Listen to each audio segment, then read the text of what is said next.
ओरहान सबसे मजबूत S rank party का फाउंडर था, लेकिन उसके दोस्तों ने उसे पार्टी से निकाल दिया क्योंकि उनकी नजर में उसकी सपोर्ट मैजिक दूसरों के मुकाबले काफी कमजोर थी। जबकि सच्चाई यह थी कि ओरहान कभी मेज था ही नहीं। उसने हमेशा तलवारबाजी को अपना असली हुनर और जुनून माना था। इसलिए पार्टी से निकलने के बाद उसने फैसला किया कि अब वह दोबारा अपनी असली राह पर लौटेगा और एक महान सोलो स्वॉर्ड्समैन बनेगा। ओरहान अकेले ही डंजन में भटक रहा था। उसका चेहरा देखकर ऐसा लग रहा था जैसे वह अपनी ही जिंदगी से थक चुका हो। तभी उसके सामने एक डीमन राट आ जाता है। वो अपनी तलवार निकालता है जिसे उसने बहुत समय से इस्तेमाल नहीं किया था। वह राक्षस की ओर देखता है और एक ही वार में उसका काम तमाम कर देता है। लेकिन उसे एहसास होता है कि लंबे समय बाद तलवार चलाने की वजह से वो थोड़ा रस्टी हो गया है। इस लड़ाई की आवाज सुनकर आसपास मौजूद दूसरे चूहे भी उसकी ओर दौड़ पड़ते हैं, मगर हीरोज पार्टी के फाउंडर के सामने वे बिल्कुल टिक नहीं पाते। ओरहान तेजी से एक एक करके सभी रैट्स को मार देता है। जमीन पर बिखरे हुए कोर्स को देखकर वह सोचता है कि शायद वह उतना कमजोर नहीं हुआ है जितना उसने खुद को समझ लिया था,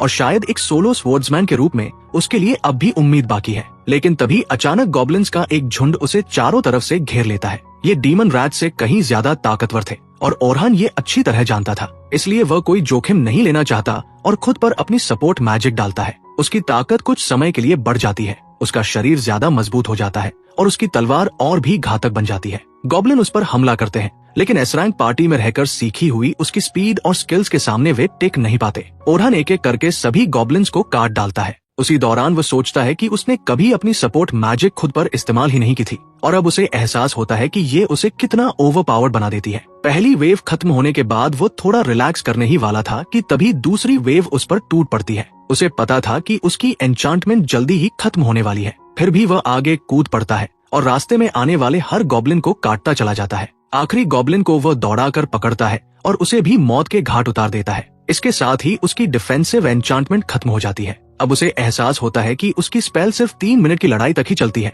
यानी उसे भविष्य में बहुत सोच समझकर इसका इस्तेमाल करना होगा। तभी गॉब्लिन्स की तीसरी वेव डंजन में घुसती है और पूरी रफ्तार से ओरहान की तरफ दौड़ पड़ती है, उसे मार डालने के इरादे से। लेकिन ओरहान फिर भी उन्हें एक एक करके गिराता चला जाता है। उसे महसूस होता है कि उसकी एन्चांटमेंट फिर खत्म होने वाली है, इसलिए वह आखिरी कुछ गॉब्लिन्स पर हमला करने से ठीक पहले एक बार फिर स्पेल इस्तेमाल करता है। आखिरी गॉब्लिन की आंखों से जिंदगी खत्म होते ही उसके दिमाग में वो शाम फिर से ताजा हो जाती है। उसे याद आता है कि कैसे ओलिवर उसके स्टडी रूम में एन और दुर्ग के साथ आया था और सीधे उसके मुंह पर कह दिया था कि वे उसे हीरोज पार्टी से निकाल रहे हैं। ओरहान सन्न रह गया था। उसने ओलिवर की तरफ देखकर पूछा था कि वो क्या बकवास कर रहा है, वे तो बचपन के दोस्त थे। लेकिन ओलिवर बोला कि सिर्फ एक ही गांव से होने का मतलब यह नहीं कि वो पार्टी का सबसे बेकार सदस्य न हो। एन और दुर्ग भी साथ मिलकर कहते हैं कि ओरहान सिर्फ उन्हें पीछे खींच रहा है और उनकी महान बनने की राह में रुकावट है। ओरहान की आंखों के सामने उसकी पूरी जिंदगी घूम जाती है। वो समझ नहीं पा रहा था कि जिस पार्टी को उसने खुद बनाया,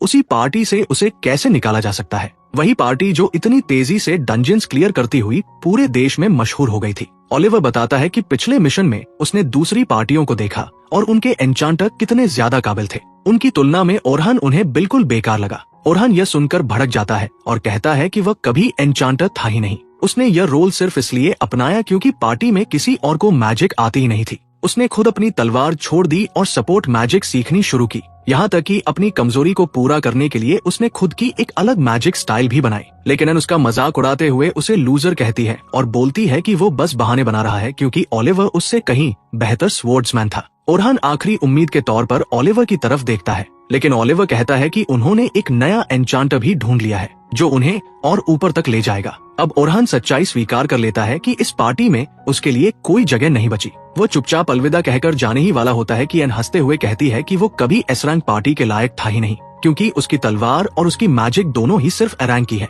यानी वो जैक ऑफ ऑल ट्रेड्स है लेकिन मास्टर ऑफ नथिंग। ओरहान वापस वर्तमान में लौटता है और अपने नए फाइटिंग स्टाइल के बारे में सोचता है जो स्वॉर्ड्समैन और मेज दोनों का कॉम्बिनेशन है। वो तय करता है कि वो जैक ऑफ ऑल ट्रेड्स ही रहेगा, लेकिन अब वो हर एक चीज में मास्टर बनेगा और ओलिवर और बाकी सबको उनकी गलती का एहसास कराएगा। तभी टेलीपोर्टेशन रूम में 4 एडवेंचरर्स हांफते हुए घुसते हैं। उनका लीडर पूछता है कि क्या सब ठीक है, क्योंकि उन्होंने एक साथ इतने सारे ऑक्स की उम्मीद नहीं की थी। उनमें से एक कहता है कि वे उस लड़की को पीछे छोड़ आए। लीडर बोलता है कि उसने सही फैसला लिया, क्योंकि अगर वे उसे बचाने जाते तो सब मर जाते। वैसे भी वो लड़की आज ही पार्टी में शामिल हुई थी, इसलिए उसने अपने पुराने दोस्त को इम्पोर्टेंस दी। ओरहान के अपने जख्म अभी ताजा थे। वो गुस्से में उन लोगों की तरफ देखता है और कहता है कि उसे ऐसे लोग बिल्कुल पसंद नहीं है। उनमें से एक कहता है कि वे कुछ कर ही नहीं सकते थे। दूसरा ओरहान पर हमला करने की कोशिश करता है, लेकिन ओरहान उसे आसानी से जमीन पर पटक देता है और कहता है कि चुपचाप भाग जाओ। फिर वो लीडर से पूछता है कि उसने उस लड़की को कहाँ छोड़ा है और उसी दिशा में दौड़ पड़ता है। वो लड़की उसे एक गुफा के आखिरी सिरे पर मिलती है, जहाँ वो ऑक्स की पूरी भीड़ से घिरी हुई थी। उसकी आंखों में आंसू थे और वो अपनी डिफेंसिव शील्ड से खुद को बचाने की कोशिश कर रही थी, लेकिन शील्ड ज्यादा देर तक टिक नहीं पाती। जैसे ही ऑक्स उसकी ढाल तोड़ने ही वाले होते हैं, ओरहान कूदकर बीच में आता है और अपनी वाइंड मैजिक से उन्हें पीछे धकेल देता है। लड़की हैरान और घबराई हुई खड़ी रहती है। ओरहान बिना समय गवाए तलवार निकालता है और ऑक्स पर टूट पड़ता है। पहला ओआरसी उसे जमीन पर गिराने की कोशिश करता है, लेकिन ओरहान आसानी से उसका हमला रोक लेता है। अपनी सपोर्ट मैजिक से खुद को मजबूत बनाकर वो ऑक्स को ऐसे काटता है जैसे वे मक्खन से बने हों। लड़की हैरानी से देखती रहती है और सोचती है कि ओरहान आखिर स्वर्ड्समैन है या मेज। ओरहान अपनी रीइंफोर्समेंट मैजिक से तलवार की धार बढ़ाता है और ऑक्स के हथियारों और शरीर दोनों को काटता चला जाता है। उसे एहसास होता है कि वे लोग सही थे, वे इतने ऑक्स का सामना नहीं कर सकते थे। लेकिन ओरहान खुद मर जाना पसंद करता, किसी साथी को छोड़कर नहीं जाता। इस सोच के साथ वह दर्जनों राक्षसों को एक साथ काट डालता है। लड़की उसे देखती रहती है, ये सोचते हुए कि आखिर ये आदमी कौन है। कुछ ही देर में गुफा में सिर्फ ऑक्स की लाशें और चमकते हुए कोस बचे रहते हैं। ओरहान लड़की की तरफ मुड़ता है, लेकिन उसे जमीन पर बेहोश पड़ा हुआ पाता है, क्योंकि अब एड्रेनालाइन खत्म हो चुका था। शाम तक दोनों डंजन से बाहर निकलते हैं। लड़की अपना नाम सोफिया बताती है और उसकी जान बचाने के लिए उसे डिनर पर चलने का न्योता देती है। ओरहान मान जाता है और उसके साथ सिल्वर रैबिट गिल्ड में जाता है। वहाँ उसे पता चलता है कि सोफिया उसी गिल्ड की मेंबर है। उसे ऐसा लगता है कि वो किसी की याद दिलाती है, लेकिन उसे समझ नहीं आता किसकी। जल्द ही ये उलझन खत्म हो जाती है जब सोफिया उसे अपनी बड़ी बहन सेल्मा से मिलवाती है। सेल्मा को ओरहान पहले से जानता था। वह देश की सबसे ताकतवर एस रैंक एन्चांटर थी और उसी ने पार्टी रोल्स का सिस्टम बनाया था। स्वर्ड्समैन अटैक करेगा, टैंक डैमेज सहेगा और मेज सपोर्ट देगा। सोफिया अपनी बहन को बताती है कि ओरहान ने ही उसकी जान बचाई है। सेल्मा थोड़ा शांत होती है और अपनी बहन को डांटती है कि वह बिना बताए अकेले डंजन क्यों गई। बातों बातों में ओरहान सेल्मा को बताता है कि उसे हीरोज पार्टी से निकाल दिया गया है और अब वो लगभग एक आवारा एडवेंचरर बन चुका है। वह तुरंत देखता है कि सेल्मा की आंखें चमक उठती है और वह सोचने लगता है कि शायद वह उसे अपनी पार्टी में भर्ती करने के बारे में सोच रही है। लेकिन इससे पहले कि ऐसा कुछ हो, ओरहान खुद ही सेल्मा से कह देता है कि फिलहाल उसका किसी भी पार्टी में शामिल होने का कोई इरादा नहीं है। सेल्मा उसे घमंडी बनने से रोकते हुए कहती है कि वो खुद को ज्यादा अहम न समझे और उससे पूछती है कि क्या वो एक काम करने के लिए तैयार है। ये सुनकर ओरहान चौंक जाता है और उत्सुक होकर उस काम के बारे में पूछता है। सेल्मा बताती है कि उसकी गिल्ड की एक बहुत बड़ी पार्टी कल डंजन में जाने वाली है। उस पार्टी में बहुत सारे नए एडवेंचरर्स होंगे और एस रैंक मेंबर्स का काम होगा कि वे उनकी रक्षा करें। ये सुनिश्चित करें कि हर 10 लेवल्स पर आने वाले फ्लोर बॉसेस को हराया जाए और किसी भी तरह की कैजुअलिटी न हो। वो बताती है कि इस एक्सपेडिशन को एक स्पॉन्सर ने ग्रीन लाइट दी है और वह चाहती है कि ओरहान एक एक्स्ट्रा एडवेंचरर के रूप में उनके साथ चले। वो ओरहान से ये भी कहती है कि वो उसकी स्किल्स और स्ट्रेंथ का बहुत सम्मान करती है, वरना वो उससे ये प्रस्ताव कभी नहीं रखती। ये बात ओरहान के दिल को चीर जाती है, क्योंकि असल में उसे उसकी पार्टी से इसी वजह से निकाला गया था। जब सेल्मा ने कभी अपनी मैजिक का प्रदर्शन किया था, तब उसकी पार्टी के सदस्य उससे बहुत प्रभावित हो गए थे और तभी उन्होंने तय कर लिया था कि उन्हें भी अपनी पार्टी के लिए एक बेहतर मेज चाहिए। ओरहान आखिरकार इस प्रस्ताव को स्वीकार कर लेता है, लेकिन एक शर्त पर कि वह डंजन में सिर्फ एक स्वर्ड्समैन के रूप में जाएगा, क्योंकि अब वो खुद को मेज नहीं मानता। सेल्मा को ये बात थोड़ी चिंता में डाल देती है, लेकिन वह सोचती है कि उसे रिक्रूट करना ज्यादा जरूरी है, क्योंकि हालात बिगड़ने पर शायद वो खुद ही फिर से मेज की भूमिका में लौट आएगा। डिनर के बाद ओरहान कुछ गियर खरीदने के लिए एक दुकान पर जाता है। वहाँ का बूढ़ा दुकानदार उसे तुरंत ऐसे स्वागत करता है जैसे वह कोई पुराना दोस्त हो। वह बूढ़ा आदमी शुरू से ही ओरहान का आर्मोर और वेपन सप्लाई रहा था, उस समय से भी जब ओरहान कुछ भी नहीं था। भारी दिल के साथ ओरहान उसे बताता है कि अब वो उसके लिए कोई एडवर्टाइजमेंट नहीं कर पाएगा, क्योंकि वो अब हीरोज पार्टी में नहीं रहा। वो कहता है कि अब किसी को इस बात से फर्क नहीं पड़ेगा कि वह कौन से हथियार इस्तेमाल करता है या अपना आर्मोर कहाँ से लेता है। वह बूढ़े आदमी से माफी मांगता है कि वह उसे निराश कर रहा है, लेकिन बूढ़ा आदमी बस मुस्कुरा देता है और ओरहान को अब तक किए गए हर काम के लिए धन्यवाद देता है।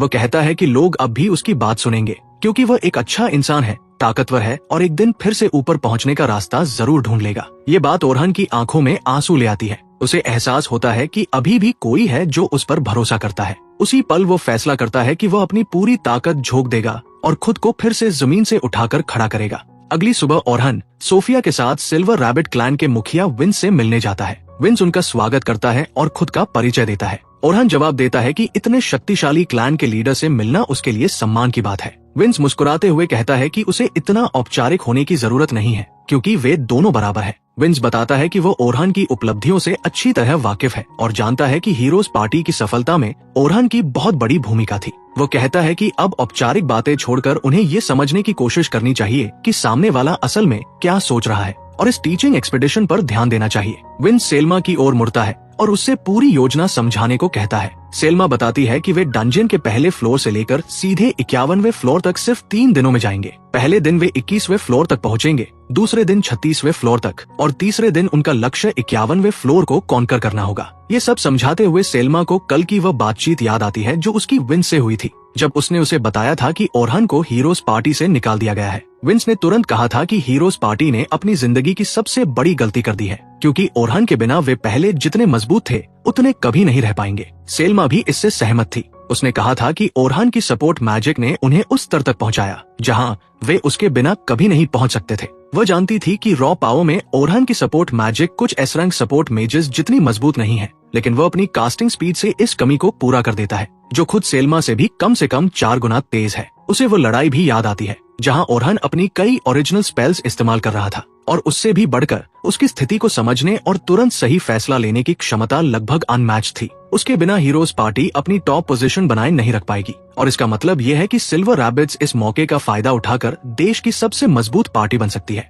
ये सब सुनकर विंस थोड़ा उलझन में पड़ जाता है। वो समझ नहीं पाता कि इतना प्रतिभाशाली एन्चांटर ऐसे जॉन डंजन रेड में क्यों शामिल होगा जहां उसे खुद के लिए कुछ खास हासिल नहीं होना है। सेल्मा जवाब देती है कि ज्यादातर सपोर्ट मेजेस को वो पहचान नहीं मिलती जिसके वे हकदार होते हैं। वो खुद मशहूर है लेकिन सिर्फ इसलिए क्योंकि उसकी मैजिक दिखने में फ्लैशी है, जबकि असली ताकतवर मेजेस अक्सर अंधेरे में ही रह जाते हैं बिना किसी पहचान के। सेल्मा इन्हीं बातों में खोई रहती है। तभी ओरहान की आवाज उसे वर्तमान में वापस ले आती है। ओरहान पुष्टि करता है कि कुल 10 रुकी पार्टीज डंजन में जाएंगी और उनके साथ 5 एस्कॉर्ट्स होंगे जिनमें सेल्मा और वो खुद शामिल होंगे। रुकीज बारी बारी से सभी मॉन्स्टर से लड़ेंगे, लेकिन अगर कोई असामान्य स्थिति आती है तो एस्कॉर्ट्स बीच में कूदकर उन्हें बचाएंगे ताकि रुकीज को कोई नुकसान न हो। लेकिन ओरहान को एक बात समझ नहीं आती। वो पूछता है सिर्फ 5 एस्कॉर्ट्स ही क्यों? अगर मकसद रुकीज को सुरक्षित अनुभव देना है तो कई रैंक पार्टीज को क्यों नहीं रखा गया? सिर्फ 5 अलग अलग एस रैंकर्स ही क्यों? सेल्मा जवाब देती है कि ऐसा इसलिए किया गया है ताकि रुकीज को भी डंजन का असली दबाव महसूस हो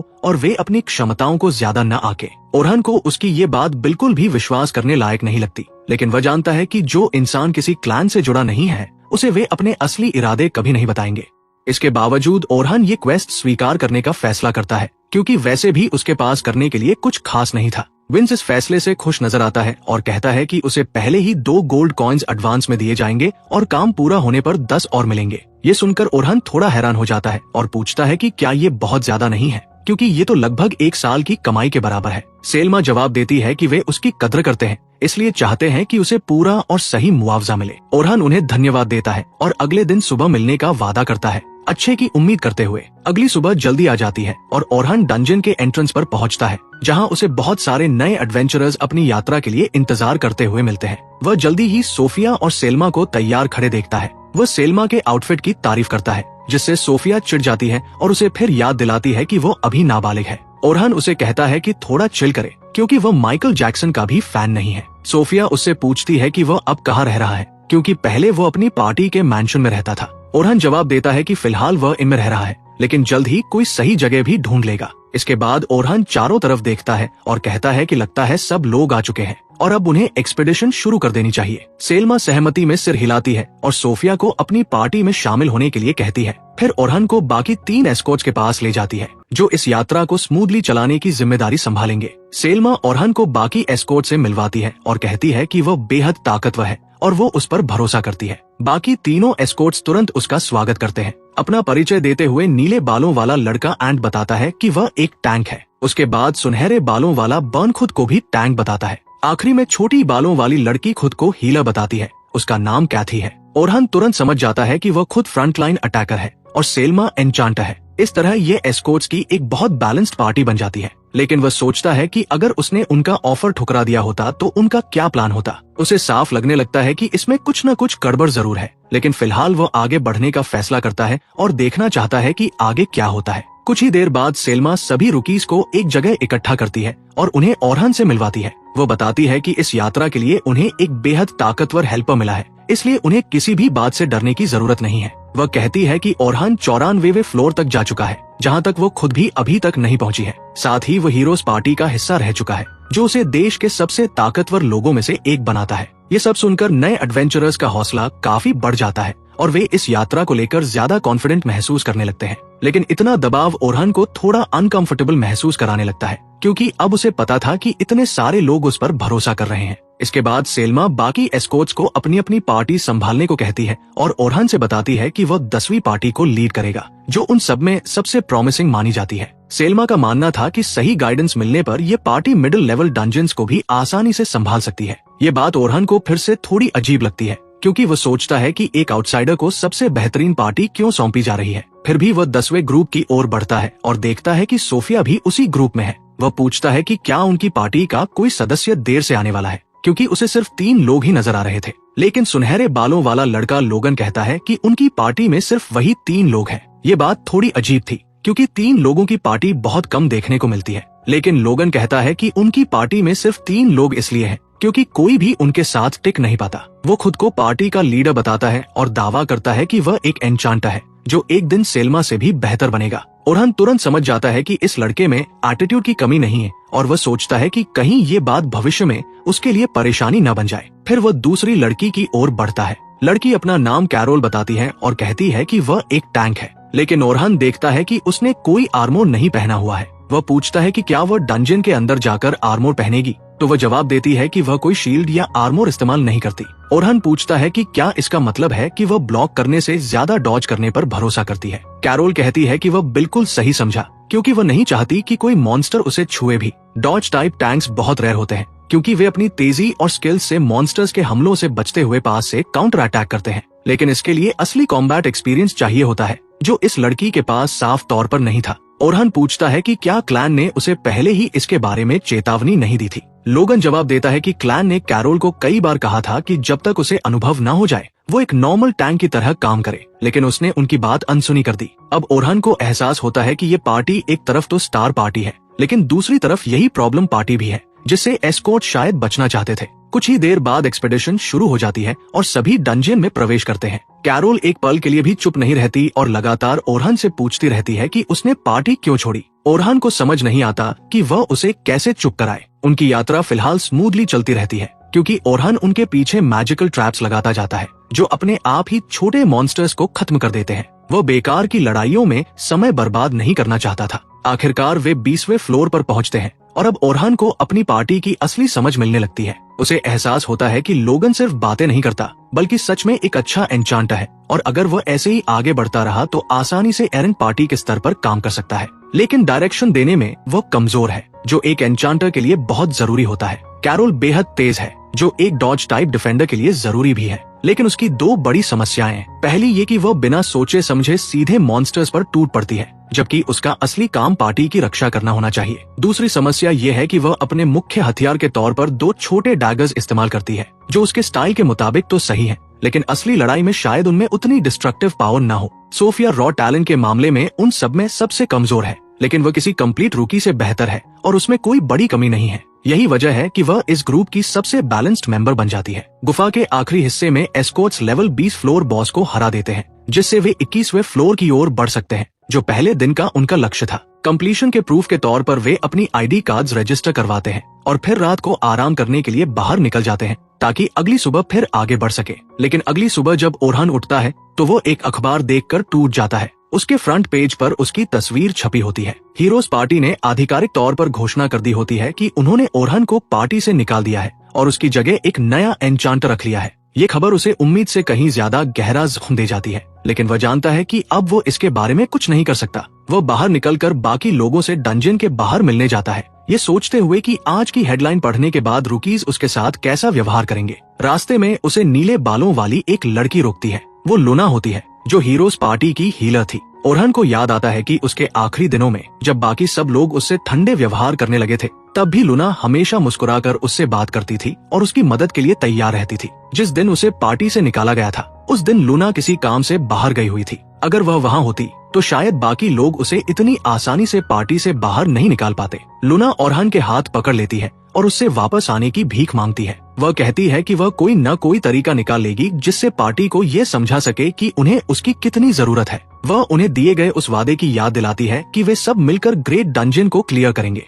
लेकिन ये बात ओरहान को और ज्यादा गुस्सा दिला देती है। वो कहता है कि वो वादा उन तीनों ने मिलकर किया था, जिसमें ओलिवर भी शामिल था, और वही ओलिवर उसे पार्टी से निकालने वाला इंसान है। टूटे हुए दिल के साथ ओरहान मुड़ जाता है और लूना से कहता है कि वो कभी भी उस पार्टी में वापस नहीं जाएगा। इसके बाद वह डंजन के एंट्रेंस की ओर बढ़ जाता है। रास्ते में ओरहान यही सोचता रहता है कि उसे हीरोज पार्टी से निकाल दिया गया है, और यही बात आज अखबार में साफ साफ लिखी हुई थी। इसका मतलब ये था कि अब सभी नए रिक्रूट्स भी ये नहीं समझ पा रहे होंगे कि उसके बारे में क्या सोचे, खासकर तब जब सेल्मा ने उसे हीरोज पार्टी का सदस्य बताकर इतना हाइप किया था, और अब सच्चाई सबके सामने आ चुकी थी। वो जल्द ही डंजन के एंट्रेंस पर पहुंच जाता है, जहां उसे सभी रुकीज अंदर जाने के लिए इंतजार करते हुए मिलते हैं। लेकिन माहौल पूरी तरह बदल चुका होता है। साफ साफ समझ आ रहा था कि यहाँ मौजूद हर एक इंसान आज का अखबार देख चुका है। नए एडवेंचरर्स आपस में बात कर रहे होते हैं कि ओरहान अब हीरोज पार्टी में नहीं रहा। लोगन सोचता है कि अगर ओरहान ने अपनी मर्जी से पार्टी छोड़ी होती तो बात अलग होती,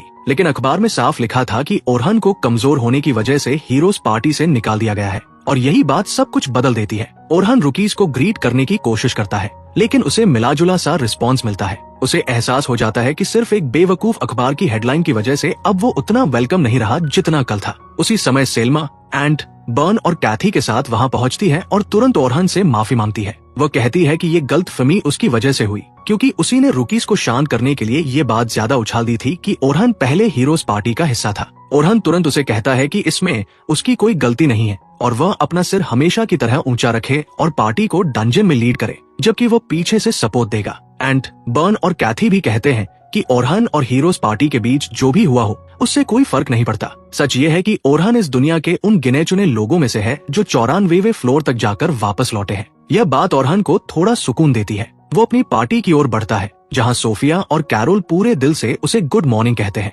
लेकिन लोगन थोड़ा झिझका हुआ लगता है और उसे समझ नहीं आता कि ओरहान से कैसे बात करे। ओरहान खुद ही माहौल हल्का करने का फैसला करता है और अपनी पार्टी से पूछता है कि क्या उन्होंने आज का अखबार देखा है। सोफिया और कैरोल दोनों कहती हैं कि उन्होंने अखबार देखा है, लेकिन वो पढ़ने लायक नहीं क्योंकि वो झूठ से भरा हुआ है। लोगन कहता है कि वो फॉक्स न्यूज सब्सक्राइब नहीं करता, इसलिए उसे सच सुनने की आदत है, और वो ओरहान से पूछता है कि क्या अखबार ने सच लिखा है। ओरहान जवाब देता है कि टेक्निकली अखबार सच ही है, क्योंकि उसे सच में पार्टी से निकाल दिया गया था ये कहकर कि वह कमजोर है। वो बाकी सदस्यों से माफी मांगता है कि उसने पहले ये बात नहीं बताई और कहता है कि वो वैसा हीरो नहीं है जैसा लोग उसे समझते हैं। सोफिया अब और नहीं सह पाती और कहती है कि वह झूठ बोल रहा है। वह कहती है कि वो बेहद ताकतवर है, क्योंकि उसने खुद उसे अकेले ही ऑक्स की एक बड़ी भीड़ को बिना पसीना बहाए खत्म करते देखा था। ओरहान उसे धन्यवाद देता है और बाकी पार्टी से कहता है कि भले ही वह अब हीरोज पार्टी का हिस्सा नहीं है, लेकिन फिर भी वह उन्हें 51वें फ्लोर तक आसानी से पहुंचाने में पूरी तरह सक्षम है और उनसे उस पर भरोसा करने को कहता है।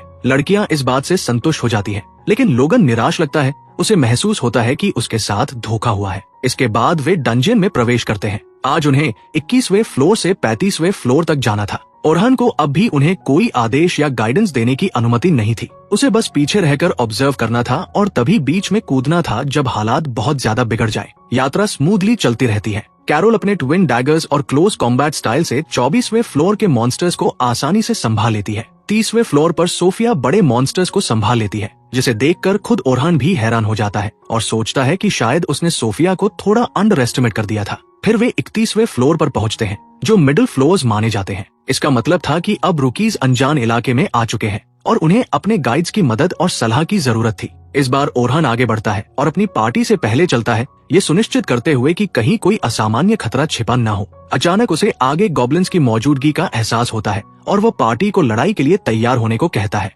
उसे ये भी पता चलता है कि एक ओआरसी भी इसी इलाके में भटक रहा है, जिससे लड़ाई थोड़ी मुश्किल हो सकती है, लेकिन उसे अपनी रुकीज की काबिलियत पर भरोसा होता है। वो तुरंत कैरोल को गॉब्लिन्स पर हमला करने को कहता है और सोफिया को लॉन्ग रेंज मैजिक से ओआरसी को संभालने के लिए कहता है। कैरोल तुरंत गॉब्लिन से भिड़ जाती है और सोफिया ओआरसी पर हमला करने की तैयारी करती है। ओरहान फिर लोगन से कहता है कि वह सपोर्ट मैजिक इस्तेमाल करे, लेकिन उसके बोलने से पहले ही लोगन कई मैजिकल सर्कल्स बना चुका होता है और कैरोल पर एजिलिटी स्पेल्स डाल देता है ताकि उसे गॉब्लिन्स के खिलाफ फायदा मिल सके। लोगन अभी पूरी तरह आश्वस्त नहीं था कि ओरहान जैसा इंसान उसे गाइड कर सकता है, खासकर जब उसे लगता था कि ओरहान की सलाह इतनी बेसिक है कि कोई भी दे सकता है। अचानक हालात बिगड़ जाते हैं क्योंकि ओआरसी सोफिया के पीटीएसडी को ट्रिगर कर देता है और वो घबरा जाती है, खुद को हमले के लिए तैयार नहीं कर पाती। ये सबके लिए खतरनाक हो सकता था क्योंकि लोगन अभी भी कैरोल पर ध्यान देकर स्पेल्स डाल रहा था। लोगन असहाय होकर ओरहान की ओर देखता है, ये सोचते हुए कि वह कैसा गाइड है, जब वह देखता है कि ओरहान एक मैजिकल साइन बना रहा है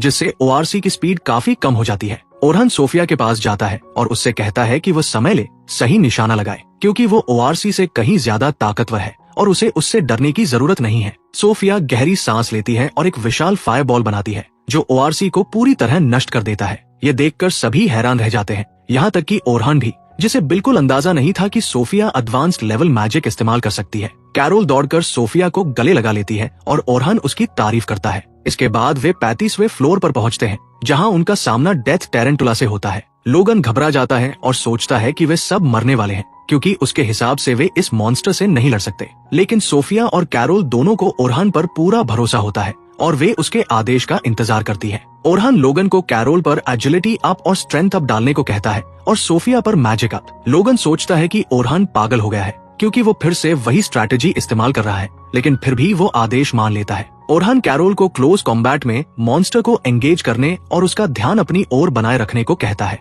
कैरोल तुरंत टेरेंटुला की ओर दौड़ पड़ती है। लोगन उसे रोकना चाहता है, लेकिन ओरहान उसे रोक देता है और कहता है कि अगर वो आगे गया तो वे सब डिसएडवांटेज में आ जाएंगे। फिर ओरहान सोफिया को मॉन्स्टर की पीठ पर हमला करने को कहता है। सोफिया तुरंत उसके सिर पर कूदती है और अपनी तलवार उसकी पीठ पर घसीटती है। ओरहान उसे कहता है कि मॉन्स्टर का ध्यान अपनी ओर रखे, लेकिन जहर से भरे हमलों से बचते रहे। स्पाइडर कैरोल पर अपने नुकीले पैर से वार करता है, लेकिन कैरोल लगातार अटैक्स डॉज करती रहती है और कुछ वारों को पलट भी देती है। ओरहान लोगन से कहता है कि वह कैरोल पर स्पेल्स जारी रखे क्योंकि अब उसकी जान उसी के हाथ में। फिर वह सोफिया से मॉन्स्टर को जमीन पर गिराने को कहता है। सोफिया उसकी टांगों पर एरो कटर एबिलिटी इस्तेमाल करती है और उसे गिरा देती है। कैरोल खुशी मनाने लगती है, लेकिन ओरहान उसे सावधान रहने को कहता है क्योंकि लड़ाई अभी खत्म नहीं हुई थी। स्पाइडर अपने जाले से कैरोल को पकड़ लेता है और उसे अपनी ओर खींचने लगता है। ओरहान तुरंत लोगन को कैरोल पर स्ट्रेंथ अप और स्पीड अप डालने को कहता है। कैरोल घबरा जाती है और मदद की गुहार लगाती है। ओरहान सोफिया से रॉक एरो तैयार करने को कहता है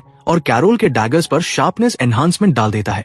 कैरोल जाले से खुद को छुड़ा लेती है और सोफिया रॉक एरो से मॉन्स्टर को खत्म कर देती है। इसके साथ ही उस दिन की एक्सपेडिशन खत्म हो जाती है। ओरहान लोगन की तारीफ करता है कि उसके सपोर्ट स्पेल्स के बिना वे आज की लड़ाइयां नहीं जीत पाते। जब वे गुफाओं से बाहर निकलते हैं तो सूरज ढलने लगता है। सेल्मा सभी रुकीज को उनकी मेहनत के लिए बधाई देती है और कहती है कि उन्होंने अब तक शानदार काम किया है। कल उनकी यात्रा का आखिरी दिन होगा, इसलिए उन्हें ठीक से आराम और खाना चाहिए। सब अपने अपने रास्ते चल देते हैं। तभी एंड और बर्न ओरहान को लंच पर बुलाते हैं। थोड़ी देर सोचने के बाद ओरहान यह प्रस्ताव स्वीकार कर लेता है। शहर लौटते समय लोगन सोफिया से उस दिन के बारे में पूछता है जब ओरहान ने पहली बार उसकी जान बचाई थी और पूछता है कि उसने कौन कौन से स्पेल्स इस्तेमाल किए थे। सोफिया याद करने की कोशिश करती है और बताती है कि उसने पहले वाइन ब्लास्ट किया था और फिर अपनी तलवार को मैजिक से एनहांस करके हर ओआरसी को काट डाला था। लोगन को एहसास होता है कि ओरहान बहुत अलग है। आज उसने देखा था कि ओरहान ने कैजुअली ओआरसी की एजिलिटी कम कर दी थी। ऐसे स्पेल्स को डीबफ कहा जाता है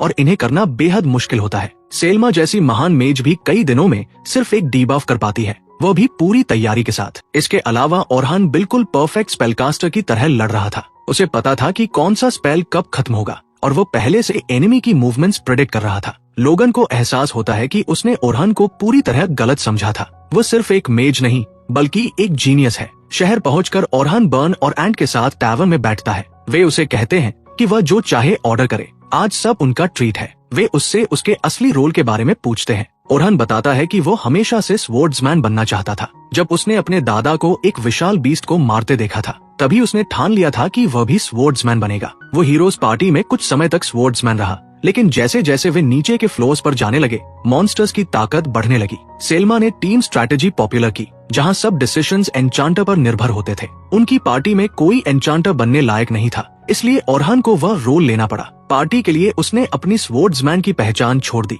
वो कड़वाहट से सोचता है कि हीरोज पार्टी अब आगे नहीं बढ़ पाएगी, लेकिन फिर उन बातों को छोड़ देता है। वो लड़कों से कहता है कि अब वो ऐसा स्वर्ड्समैन बनना चाहता है जो अकेले ही लोअर फ्लोर संभाल सके। उसे नहीं पता था कि अगले ही दिन हीरोज पार्टी उसी डंजन में उससे मिलने वाली थी। यहीं ये कहानी खत्म होती है। वीडियो पसंद आया हो तो लाइक और सब्सक्राइब करना मत भूलना।